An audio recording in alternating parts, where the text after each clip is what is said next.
আমরা প্রথমে বয়স আর নাম সংশোধন দিছিলাম, ওনারা বলতেছে এতগুলো সংশোধন করা যাবে না। তো বলছি যে আমাদের বয়সের দরকার নাই, আমাদের তো ব্যবসা করে আর চাকরি বাকরি করে না, আমাদের বয়সের দরকার নাই, শুধু নামটাই ঠিক করে দিক।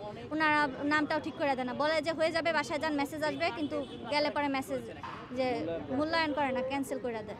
আমার ভোটার আইডি কার্ড ভুল আবেদন করতেছি 2019 সাল থেকে এ পর্যন্ত প্রায় 6-7 বার আবেদন করেছি, তারা প্রত্যেকবারে রিজেক্ট দিয়ে দিতেছে। তা আমি বারবার তাদের আমাকে প্রথমবার যখন আমার জিজ্ঞেস করলো আপনার আইডি কার্ড সংশোধন করবেন কেন, আমি বললাম আমার নাগরিক অধিকার। এ কথা বলার পরেই বিকালবেলা মেসেজ আসলো যে আপনার ক্যান্সেল। আরে বাবা, আমার ভোটার আইডি কার্ড আমার নাগরিক অধিকার। তারপর দ্বিতীয়বারও আবেদন করলাম আবার অনলাইনে, তারপরে অটোমেটিকে আবেদন ক্যান্সেল করে দিল। তৃতীয়বারও আবেদন করলাম, ক্যান্সেল। এরকম করতে করতে পরে লাস্টে যায় ডিজি সাহেবের কাছে ট্রান্সফার করলো।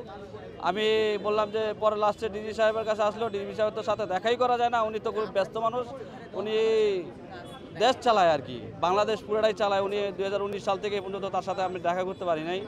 তারপরে বারবার আবেদন করি, উনি করে না, পাত্তা দেয় না। তারপরে এখন আমি বাধ্য হয়ে যে জুলাই মাসে লাস্ট আমার ক্যান্সেল করে দিছে।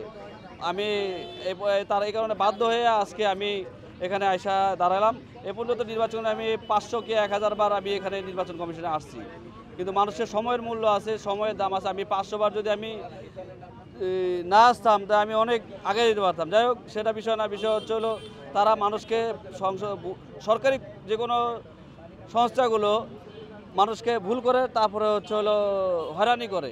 এই হয়রানি বন্ধ করতে হবে, দেশকে মুক্ত করতে হবে সমস্যাগুলোর হাত থেকে। মানুষের হয়রানি মানেই, আর আমাদের প্রধান উপদেষ্টা সাহেব বলছেন দেশ সংস্কার করবেন, কিন্তু নির্বাচন কমিশনই তো সংস্কার করতে পারে নাই। উনি নির্বাচন কিভাবে দেশ সংস্কার করলো? আমি তো দেখতেছি না যে উনি দেশ সংস্কার করছে। নির্বাচন কমিশনে ভেজাল, কারণ ওনারা মানুষ মূল্যায়ন করে না। আজ পর্যন্ত যতবার আসছি তারা কোনো দাম দেয় না। তাই আমি এখানে আজকে লাস্টে প্রতিবাদ জানানোর জন্য যে আমার তো ভোগান্তি হাজার মানুষের ভোগান্তি যেন কমুক, তার জন্য আমি আজকে এই যে এখানে আইসা নির্বাচনী কমিশনের সামনে দাঁড়াইছি। আমার স্বামীর আইডি কার্ডের নাম ভুল আছে, তার সংশোধনের জন্য এসেছি। এটা আমার ভোটার আইডি কার্ডও আছে, কিন্তু ওনারা আমার স্বামীরটা আমারটার ভিতরে অ্যাড করতেছে না।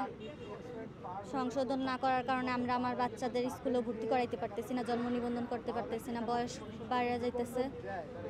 এখন এ নিয়ে আমরা 19 সাল থেকে বহুতবার আসছি, কিন্তু ওনারা কোনো দাম দেয় না। আসলে বলে যে হ্যাঁ হয়ে যাবে, মেসেজ যাবে, কিন্তু বাসায় গেলে মেসেজ ক্যান্সেল করে দেয়। এখন আমরা কেন ক্যান্সেল করতেছে আর কোনটা বিষয়? একটা বিষয় কি আপনারা বলতেছেন একাধিক আপনাদের সংশোধন, কিন্তু আপনাদের কি একটা সংশোধনও হয়নি?